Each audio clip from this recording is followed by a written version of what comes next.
Afternoon. Thank you. आप लोग सब यहाँ आए उसे लाजरस डायस एजुकेशन एकेडमी तरफ से मैं सबका स्वागत करता हूँ. कोई लोग पानी को नीर कहते हैं, कोई लोग पानी को नीर कहते हैं. अगर दूध में चावल मिला दो तो उसे खीर कहते हैं. कोई लोग पानी को नीर कहते हैं, अगर दूध में चावल मिला दो तो उसे खीर कहते हैं. आप सब यहाँ पधारे उसे हम लाजरस डायस एजुकेशन एकेडमी की तकदीर कहते हैं. और सबसे पहले हम हमारा प्रोग्राम जो स्टार्ट कर रहे हैं उसका दिया प्रज्वलित करेंगे. तो मैं मिस्टर लाजरस डायस से रिक्वेस्ट करूंगा कि वो स्टेज पर आए और दिया जलाए. Mister Lazarus Dias, missus Sylvia Dias, mister Ullas Ambore और mister Sudhir.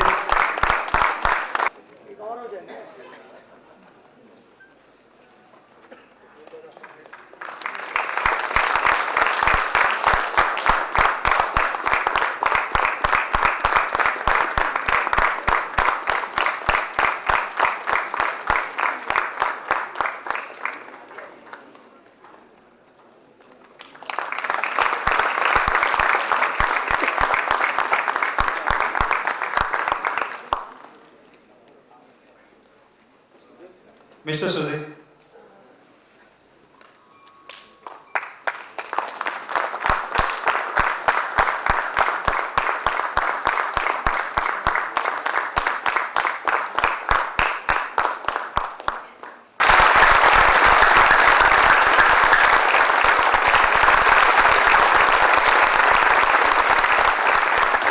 Hello.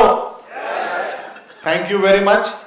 So today's topic, customer loyalty ladder. Mr. Lazarus Dias. Where is Mr. Lazarus Dias? There is. Oh yeah, there Mr. Lazarus Dias. Give a big round of applause. मांगो वही मिलेगा.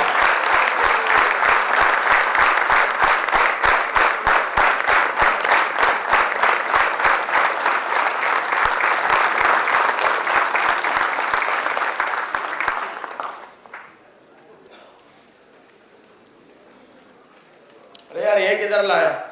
किसने लाया ये? मैं ये ladder की नहीं बात कर रहा हूं, मैं कस्टमर लॉयल्टी लैडर की बात कर रहा हूं. इसको ले लो अंदर. दोस्तों, तो आज का टॉपिक है customer loyalty ladder. Customer loyalty ladder normally हम जब इंश्योरेंस का बिजनेस करते हैं तो सबसे बड़ी जो तकलीफ हमको आती है वो है प्रॉस्पेक्टिंग की. हमेशा हम ये सोचते हैं कि नए नए प्रॉस्पेक्ट्स हर रोज अलग अलग, मतलब हर साल में नए नए लोगों को कैसे हम ढूंढ के लाएं, कहां से हमको मिलेंगे कंटिन्यूअस फ्लो ऑफ प्रॉस्पेक्ट्स, जिससे कि जो हमको बिजनेस करना है, जो बिजनेस में हमको काफी सारा सफलता चाहिए हमको, वो हमको कैसे मिलेगी. तो हम लोग आज ये टॉपिक के ऊपर बात करेंगे, कस्टमर लॉयल्टी लैडर. एक छोटा सा एग्जांपल से मैं शुरू करना चाहता हूं. एक बहुत अच्छा होटल था और उस होटल में एक कस्टमर जो है वो वहां पर चेक इन कर लिया. चेक इन करने के बाद जब वो अपने रूम में जा रहा था तो रिसेप्शन के जो वो लड़की थी उन्होंने उनको पूछा कि sir what time are you expected back, कितने बजे आप वापस आएंगे. तो कस्टमर ने उस रिसेप्शनिस्ट को बताया कि I will be back by 7:30, 7:30 बजे मैं वापस आऊंगा. तो okay, thank you sir, have a nice day. तो उन्होंने मतलब वो जाके जब वो बाहर निकले वो अपने मीटिंग के लिए गए. मीटिंग में उनकी एक्चुअली मीटिंग 7:30 बजे खत्म होने वाली थी, बट उनको उस मीटिंग में थोड़ी सी देर हो गई. वो जब होटल वापस लौटे तो वापस आने के बाद वो 9:30 बज चुके थे. और जब वो होटल में पहुंचे 9:30 बजे उन्होंने अपनी चाबी ली और जब वो होटल के रूम में अंदर चले गए तो रूम जैसे उन्होंने ओपन किया तो टेबल पे सामने एक बहुत अच्छा आइसक्रीम वहां रखा था। और जब उन्होंने देखा ये आइसक्रीम, तो नॉर्मली वो सोच रहे थे कि जनरली कोई भी ऐसे होटल में ऐसा कोई रखता नहीं है, आपको ऑर्डर करना पड़ता है। तो वहां जब वो गए, वो आइसक्रीम उन्होंने देखा तो ऐसे लगा कि अभी अभी इसको रखा है। तो उनको समझ में आया कि वो जो रिसेप्शनिस्ट थी, उन्होंने क्यों ये पूछा था कि कितने बजे आप वापस आ रहे हैं। तो उन्होंने इमीडिएटली वो आइसक्रीम तो खा लिया, उसका बहुत अच्छा टेस्ट था। और फिर उन्होंने रिसेप्शन में मतलब कॉल किया और उनको पूछा कि since I had given you the time that I would be returning at 7:30, अभी तो ऑलमोस्ट 9:45 बज गए हैं, तो ये आइसक्रीम आपने कब रखा। तो होटल वाले को उन्होंने पूछा कि आपको कैसे पता चला कि I am late and I am going to reach at this time. तो वो रिसेप्शनिस्ट ने उनको बोला, sir it is our policy, even though you have promised that you will come at 7:30, हमने 7:30 को आपके रूम में आइसक्रीम रखा। 10 मिनट के बाद जब हमको पता चला कि आप आए नहीं, वो आइसक्रीम निकाल के हमने दूसरा नया आइसक्रीम वहां रखा। सर जब आप 9:45 बजे आए, ऑलरेडी 25 आइसक्रीम्स हम चेंज कर चुके थे। तो दोस्तों, इट इज ऑलवेज इंपॉर्टेंट कि हम कस्टमर्स को एक्साइट करें, समथिंग बियॉन्ड, समथिंग डिफरेंट, कि जो वो कभी भी अपने सपने में भी सोच नहीं सकता है, वैसा उसको अगर सर्विस मिलेगा तो definitely then he becomes our loyal customer. There was this one lady who went to one company, एक शॉप था, एक ऑफिस था।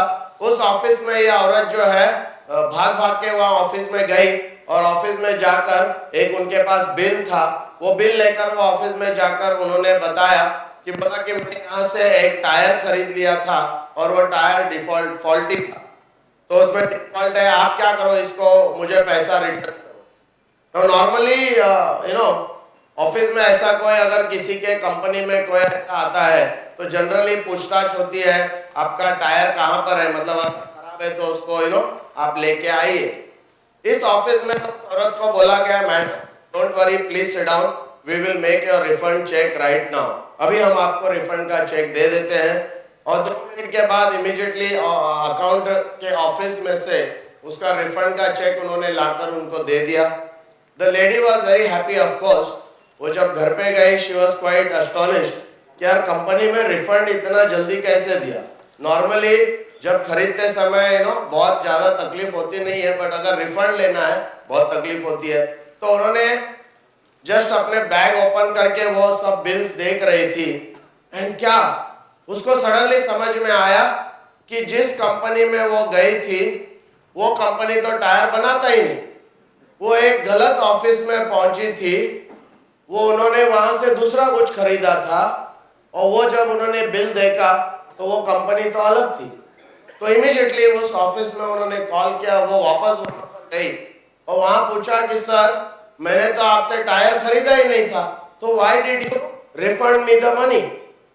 तो बोला, मैडम हमारे यहाँ ऐसा है, पॉलिसी है, इट्स आवर पॉलिसी, और हमारे पॉलिसी के मुताबिक कोई भी अगर कस्टमर नाराज होके आता है तो हमारे बॉस का इंस्ट्रक्शन है कि यहाँ से कोई नाराज फिर वापस बाहर जाना नहीं चाहिए।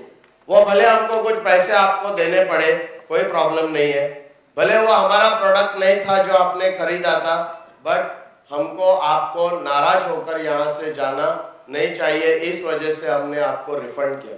अभी दोस्तों आप देखो कि कैसा उस जो औरत है, उस औरत को इस कंपनी के बारे में क्या ख्यालात होंगे। उस कंपनी के बारे में नेचुरली उन्होंने जाकर रास्ते में जब वो घर पे जा रही थी, लोगों को उन्होंने पकड़ पकड़ के बताया कि यार ऐसे भी कंपनी है जिसके पास आप खरीदी नहीं किया है, और मैं नाराज थी करके उन्होंने मुझे रिफंड कर लिया। दोस्तों एक बार के लिए हमारी सर्विस के बारे में हम अगर सोचे, व्हाट इज इट, क्या वो है जो अलग हमको करना चाहिए। आज जो कस्टमर के पास हम जाते हैं तो कस्टमर सर्विस, तो इसका डेफिनेशन क्या है। क्या सर्विस का डेफिनेशन सिर्फ प्रीमियम टाइम पे कलेक्ट करके उसको ऑफिस में भर देना और रिसीट देना ये है? नहीं दोस्तों, आज के दुनिया में सिर्फ ये सर्विस नहीं चलेगी। क्यों? क्योंकि ये सर्विस एक्सपेक्टेड सर्विस में गिनी जाती है। ये सर्विस ऑटोमेटिक मतलब उसको उसका कस्टमर का राइट है। हम जनरली क्या करते हैं, इसको हम सर्विस मानते हैं। हम बोलते हैं कि यार कस्टमर को इतना मैं सर्विस दे रहा हूं, बट ये सर्विस को जनरली कस्टमर इसको गिनती नहीं करेगा, because it is something that he aspects. वो जब आप पॉलिसी जब आपसे लेता है तो जनरली वो एक्सपेक्ट करता है कि ये सब चीज तो मुझे मिलेगी मिलेगी, बट इसके अलावा और क्या मुझे मिलेगा, वो सवाल है। So therefore let us look at why are we not effective in generating enough prospects। जब भी हम देखते हैं कि why it is not we are effective, why do our customers hesitate to refer us to their friends, customers, to their friends, to their customers, to their colleagues। क्यों वो हमको उनके दोस्तों के पास, उनके फैमिली मेंबर्स के पास नहीं भेजते। एजेंट्स को कोल्ड कॉलिंग करने की क्यों जरूरत पड़ती है कि हर बार हम देखते हैं कि एक ही जगह पे हम आके अटकते हैं कि हमारे पास प्रॉस्पेक्ट्स नहीं है, हमारे पास स्किल बहुत अच्छी है, प्रॉस्पेक्ट्स नहीं है। Why do we fail to create a chain of network. ऐसा होना चाहिए कि अगर बिजनेस में हम 10 साल 15 साल से है तो ऑटोमेटिकली एक चेन बननी चाहिए। वो चेन अगर बनती है, we should not have any problem. क्यों? Because we make the cell and then we think that that is it is better to move on rather than to service that customer। क्योंकि हमको क्या है कि service देने में ज्यादा तकलीफ होती है। सर्विस जब हम देते हैं तो हमको वहां से पैसा नहीं मिलता है डायरेक्ट, इस वजह से हम सोचते हैं कि कस्टमर को हमने प्रॉमिस तो किया है, बट वो प्रॉमिस को निभाने के लिए कुछ एफर्ट लगेगा। इस वजह से what we do, we move on. We do not deliver whatever we promise at the time of buying the policy। हम पॉलिसी जब खरीदी करते हैं, मतलब पॉलिसी बेचते हैं, जब कस्टमर ने उस पॉलिसी को खरीद लिया उसके बाद हम भूल जाते हैं, we forget। Many time customer ऐसा बोलते हैं, अगर हम रिसर्च करते हैं तो देखते हैं कि बोलता है कि जब तक हम चेक नहीं देते तब तक एजेंट हमारे पीछे रहता है। जिस दिन हमने चेक दे दिया हमको एजेंट के पीछे पड़ना पड़ता, हमको उसको पूछना पड़ता है, बाबा रिसीट क्या हो गया, पॉलिसी क्या हो गया। बोला जब तक चेक। इसलिए कस्टमर क्या कर रहे हैं, सोच रहे हैं कि चेक थोड़ा लेट दे दे, क्योंकि चेक जब तक मैं देता हूं तब तक मैं राजा हूं। एक बार मैं चेक दे दिया तो मैं प्रजा हो जाता हूं, मुझे फॉलो अप करना पड़ता है। So this is basically the problem. We see money being earned while we make the sale and we see no money when we make the service.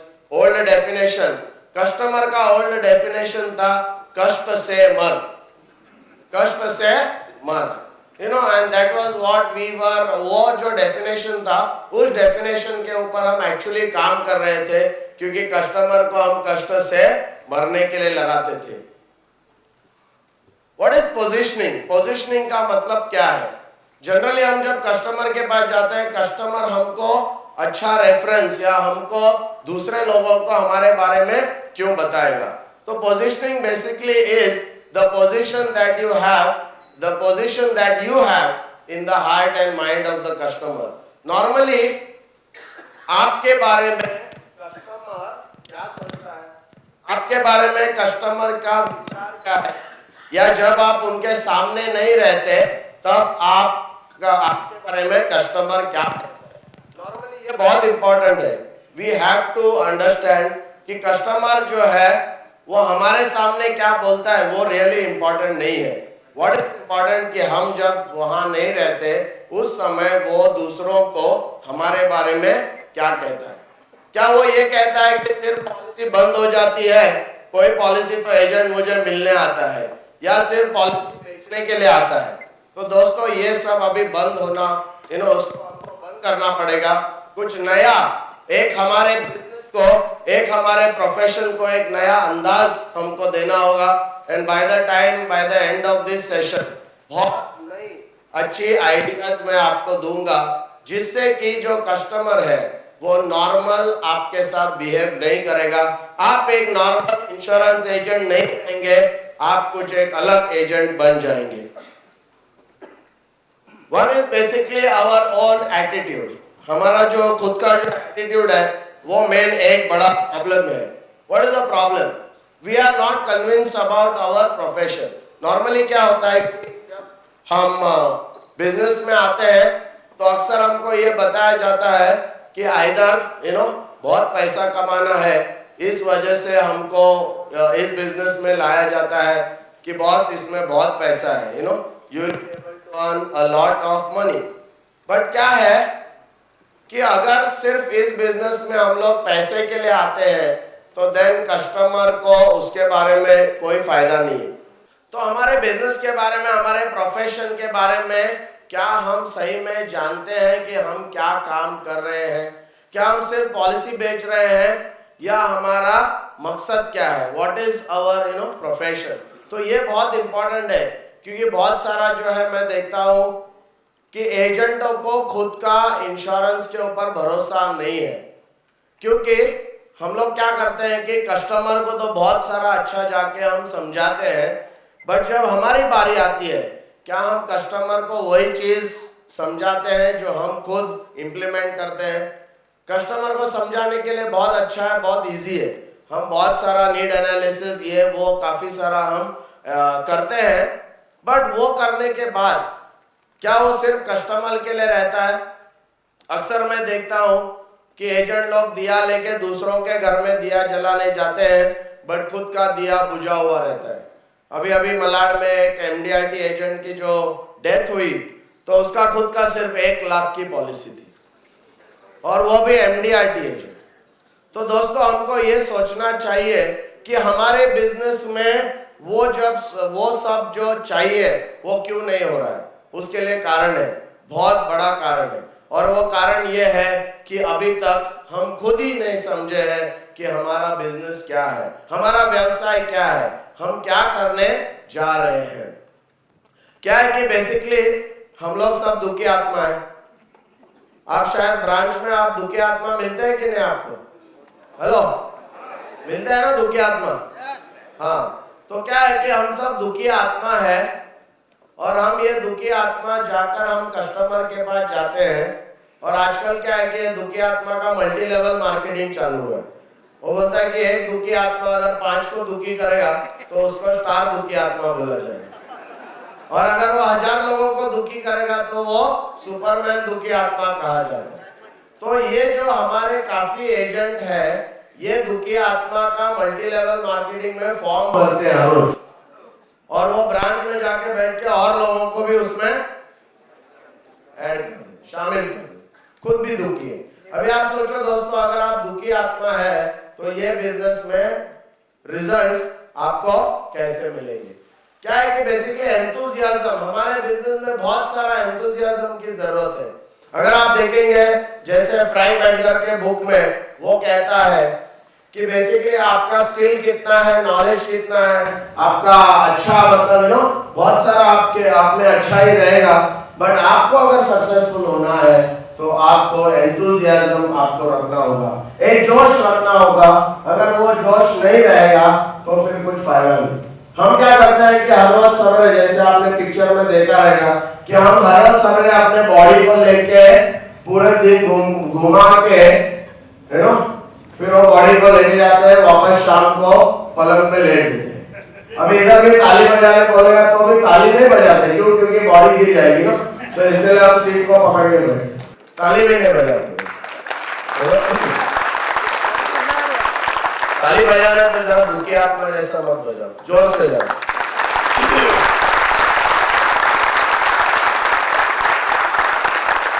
क्या है कि हमारे अंदर जो मतलब ये बिजनेस जो है, प्रोफेशन जो है, ये जब तक हमारे खून में, हमारे रगों में अंदर नहीं जाता है, तब तक ये बिजनेस में सक्सेस हमको नहीं मिलता है। It is very important.